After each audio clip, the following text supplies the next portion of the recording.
This is Barret Progressive Melody number 19.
Hello, Obophiles! I hope you guys are having a great day. Today we're talking about Barret Progressive Melody number 19.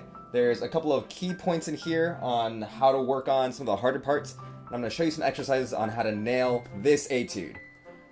Before we do that, I just want to give a shout out to Leomar625. I'm going to do subscriber shout outs every video now, at least every video with an etude. So if you want to get a shout out, subscribe below and leave a comment on a video. So Leomar625 does videos with his ocarina and guitar, and he's actually a really good musician.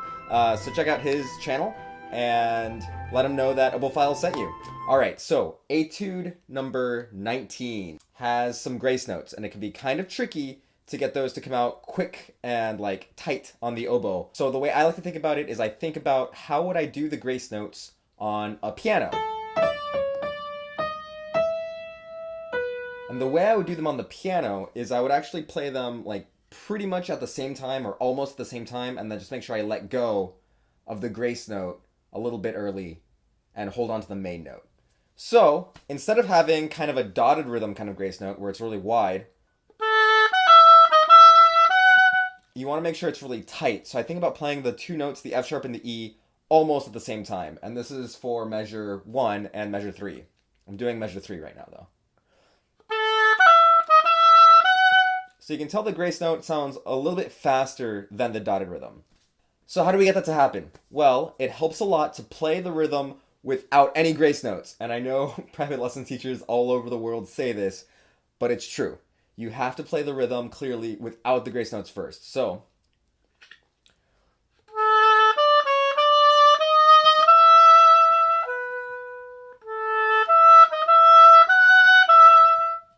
and then when you add the grace notes back in, it's a lot easier to make sure you have the correct rhythm.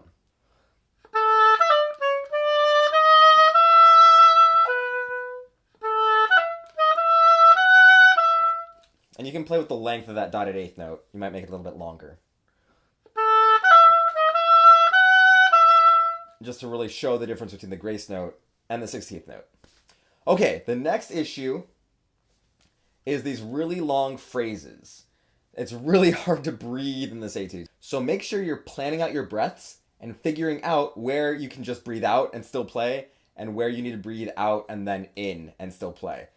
Try not to hold that stale air inside. There's no oxygen in it, and you're gonna start to get lightheaded. So make sure you're always re-oxygenating the air that you have in your body. Okay, the last thing is in the fast running 16th notes on the second page. And that is, I like to put emphasis on the first note of the runs. so that the first two notes are not compressed. So I might have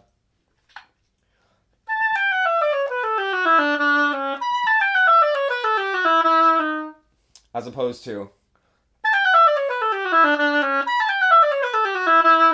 where it's easy to get them kind of compressed, those first two notes. So I like to put emphasis on the first note of the run each time. Also, before I forget, the last two eighth notes every time you come down need to sound like an appoggiatura. So put a stress on the downbeat and then a release on the upbeat.